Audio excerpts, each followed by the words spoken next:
Hello hi ನಮಸ್ಕಾರ ಎಲ್ಲರಿಗೂ ನಮಸ್ಕಾರ. ಸ್ಪೆಷಲ್ಲಾಗಿ ಕನ್ನಡಿಗರಿಗೆ ನಮಸ್ಕಾರ. ಇವತ್ತೇನಪ್ಪ ಅಂತಂದರೆ ಏನು ಹೇಳಕ್ಕೆ ಬಂದಾಳ ಅಕ್ಕ ಅಂತ ಅಂದ್ಕೊಂಡಿರೋಣ. ಏನಿಲ್ಲ, ಇವತ್ತೇನು ಹೇಳಲಿಕ್ಕೆ ಬಂದಿಲ್ಲ. ಇವತ್ತು ಇಡ್ಲಿಗೆ ಚಟ್ನಿ ಮಾಡಿದ್ದೆ, ನಿಮಗೂ ಹೇಳೋಣ ಅಂತ ಬಂದೆ. ತುಂಬ ಅಂದರೆ ತುಂಬ ಚೆನ್ನಾಗಿ ಬಂದಿತ್ತು. ಸೊ ಹಾಗಾಗಿ ಶೇರ್ ಮಾಡ್ಕೊಳ್ಳೋಣ ಅಂತ ಅನ್ನಿಸ್ತು. ಸೊ ಮೊದಲಿಗೆ ಏನಿಲ್ಲ, ಒಂದು ಚಿಕ್ಕ ಬಾಣ್ಗೆ ಇಟ್ಕೊಂಡು ಅದಕ್ಕೊಂದು ಸ್ವಲ್ಪ ಶೇಂಗಾ ಕಾಳು ಹಾಕ್ಕೊಂಡು ಫ್ರೈ ಮಾಡಿಕೊಂಡು ಸಪ್ರೇಟ್ ಇಟ್ಕೊಂಡು, ಆಮೇಲೆ ಮೀಡಿಯಮ್ ಸೈಜಿದ್ದು 2 ಗಾತ್ರದ್ದು ಟೊಮೆಟೊನ ಕಟ್ ಮಾಡಿ ಹಾಕ್ಕೊಂಡೆ, ಒಂದು ಆನಿಯನ್ ಹಾಕ್ಕೊಂಡೆ ದೊಡ್ಡದು. ಹೀಗೆ ಕಟ್ ಮಾಡ್ಕೊಂಡು ನಿಮ್ಗೆ ಹೆಂಗೆ ಬೇಕು ಹಂಗೆ ಕಟ್ ಮಾಡಿ. ಹೆಂಗೆ ಕಟ್ ಮಾಡ್ಕೊಂಡ್ರೂ ಮಿಕ್ಸಿಲಿ ಅದು ಸಣ್ಣಾಗಿಯೇ ಬರಬೇಕು. ಹಂಗೆ ಕಟ್ ಮಾಡ್ಕೋಬಾರ್ದು, ಹಿಂಗೆ ಕಟ್ ಮಾಡ್ಕೋಬೇಕು, ಅದೆಲ್ಲ ಹೇಳ್ತಾರೆ. ಉದ್ದ ಕಟ್ ಮಾಡ್ಕೋಬೇಕು, ಅರ್ಧ ಕಟ್ ಹೆಂಗೆ ಕಟ್ ಮಾಡಿದ್ರು ಸಣ್ಣನೇ ಆಗಬೇಕಲ್ಲ. ಹಾಗೆ ಸ್ವಲ್ಪ ಮೆಣಸಿನ್ಕಾಯಿ, ಸ್ವಲ್ಪ ಶುಂಠಿ ಹಾಕ್ಕೊಂಡು ಮೆತ್ತಗಾಗೋ ತನಕ ಫ್ರೈ ಮಾಡ್ಕೊತಾ ಇದ್ದೆ. ಫ್ರೈ ಮಾಡಿಕೊಂಡು ಆಮೇಲೆ ಸ್ವಲ್ಪ ಆಯಿಲ್ ಹಾಕ್ಕೊಂಡೆ. ಇದೇನಪ್ಪ ಪಾಕೆಟಲ್ಲಿ ಹಾಕ್ತಾಳೆ ಅಂತ ಅನ್ಕೋಬೇಡಿ, ಅದು ಇದಕ್ಕೆ ಹಾಕಿಬಿಟ್ಟು ಬಾಟಲ್ಗೆ ಹಾಕಿಬಿಟ್ಟು ಉಳಿದಿತ್ತು, ಹಂಗೆ ಹಾಕ್ಕೋತಾ ಇದ್ದೆ. ಆಮೇಲೆ ಸ್ವಲ್ಪ ಜೀರಿಗೆ ಹಾಕ್ಕೊಂಡೆ. ಸ್ವಲ್ಪ ಜೀರಿಗೆ ಹಾಕ್ಕೊಂಡು ಹಾಗೆ ಸ್ವಲ್ಪ ಕರಿಬೇವಿನ ಸೊಪ್ಪನ್ನು ಹಾಕ್ಕೋಬೇಕು. ಮೆತ್ತಗಾಗೋ ತನಕ ಫ್ರೈ ಮಾಡ್ಕೋಬೇಕು. ಫ್ರೈ ಮಾಡಿಕೊಂಡು ಏನಾರ ಮಾಡಿದ್ರು ಹುಡುಗರು ಅಮ್ಮ ಅದು ಬೇಡ, ಅಮ್ಮ ಇದು ಬೇಡ ಅಂತಲೇ ಇರ್ತಾವೆ. ಏನು ಮಾಡೋಕ್ಕಾಗಲ್ಲ, ನಾವೇನು ಮಾಡಿರ್ತೀವಿ ಅದನ್ನು ಕೊಡಲೇಬೇಕು ಅವ್ರಿಗೆ. ಚುಪ್ ತಿನ್ನನ್ಬೇಕು ಅಷ್ಟೇ.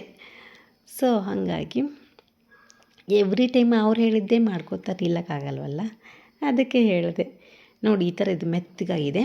ಮೆತ್ತಗಾದಮೇಲೆ ಮತ್ತೇನು ಹಾಕ್ಕೋಬೇಕಪ್ಪ ಅಂತಂದ್ರೆ ಪುದೀನ ಸೊಪ್ಪು ಹಾಕ್ಕೋಬೇಕು. ಪುದೀನ ಸ್ವಲ್ಪ ಹಾಕ್ಕೊಂಡು ಮತ್ತೆ ಫ್ರೈ ಮಾಡ್ಕೋಬೇಕು. ಆ ಕಡೆ ಫಸ್ಟು ಶೇಂಗಾ ಹುರ್ಕೊಂಡು ತಗೊಂಬಿಡ್ಬೇಕು, ಅವನ್ನ ಆರಕ್ಕೆ ಬಿಟ್ಬಿಡಬೇಕು. ಓಕೆನಾ?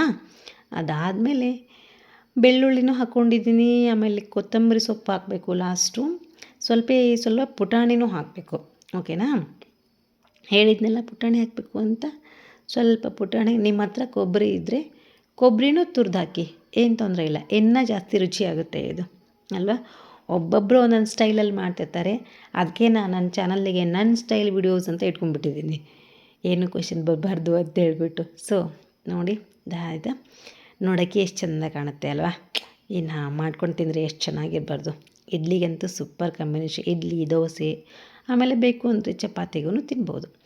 ಮೊದಲು ಏನು ಮಾಡಿಬಿಡ್ಬೇಕು, ನೀವು ಸಿಪ್ಪೆ ತಗೊಂಡು ಅದ್ರ ಹಾಕೋರಿ. ನಾನು ಸಿಪ್ಪೆ ಹಾಗೆ ಇಟ್ಕೊಂಡೇ ಮಿಕ್ಸಿ ಹಾಕೋತೀನಿ. ಸ್ವಲ್ಪ ಅದನ್ನು ಮೊದಲು ಸಣ್ಣಗೆ ಮಾಡ್ಕೊಂಡು ಬರಬೇಕು. ಅದಾದಮೇಲೆ ಏನೇನು ಹಾಕಿದ್ವಿ ಅಲ್ಲ, ಇದನ್ನೆಲ್ಲ ಹಾಕ್ಕೊಂಡು ಸ್ವಲ್ಪ ಉಪ್ಪು ಹಾಕ್ಕೊಂಡು ಸ್ವಲ್ಪ ಬೆಲ್ಲ ಹಾಕ್ಕೊಂಡು ಗಿರ್ರ ಅನ್ನಿಸ್ಕೊಂಡು ಬರಬೇಕು. ಗಿರ್ರ ಅನ್ನಿಸ್ಕೊಂಡು ಬಂದು ನೋಡಿ, ಎಷ್ಟೊಂದು ಆಗಿಬಿಡ್ತಿದ್ದು ಚಟ್ನಿ. ನಾವು ನೋಡಿದರೆ 4 ಜನ ಇರೋದು. ಪರವಾಗಿಲ್ಲ, ಕೆಡಿಸ್ಬಾರ್ದು. ನಮ್ಮಪ್ಪ ನಮ್ಮಮ್ಮ ಹೇಳ್ತಿದ್ರು, ಕೆಡಿಸ್ಬಾರ್ದು ಅಡುಗೆನ ಅಂತ. ಸೊ ಅದಕ್ಕೆ ಮೇಲೆ ಸ್ವಲ್ಪ ಎಣ್ಣೆ ಕಾಯಕ್ಕಿಟ್ಟು ಸಾಸಿವೆ ಜೀರಿಗೆ ಹಾಕಿ ಮೆಣಸಿನ್ಕಾಯಿ ಹಾಕಿ ಒಗ್ಗರಣೆ ರೆಡಿ ಮಾಡಿ ಇಟ್ಕೊಂಡಿದ್ದೆ. ಅದನ್ನು ಹಾಕ್ಕೊಂಡೆ. ಎಲ್ಲ ಎಷ್ಟು ಚೆನ್ನಾಗಿ ರೆಡಿ ಆಗಿತ್ತು ಗೊತ್ತಾ? ತುಂಬ ಅಂದರೆ ತುಂಬ ಚೆನ್ನಾಗಾಗಿತ್ತಪ್ಪ. ನಾನಂತೂ ಹೆಚ್ಚಿಗೆ 2 ಇಡ್ಲಿ ತಿಂದೆ ಇವತ್ತು. ಸೊ ನೀವು ಮಾಡಿರಿ, ಹೆಂಗಿತ್ತಂತ ಹೇಳ್ರಿ. ಆಮೇಲೆ ಎಷ್ಟು ಜನ ನೋಡಿರಲ್ಲ ಟೈಮ್ ಇಟ್ಟು, ಅವರಿಗೆ ನನ್ನ ಎವ್ರಿ ವಿಡಿಯೋಲು ಹೇಳ್ತೀನಿ, thank you so much. Chutney ಮಾತ್ರ ಬೊಂಬಾಟಾಗಿತ್ತು. Thank you.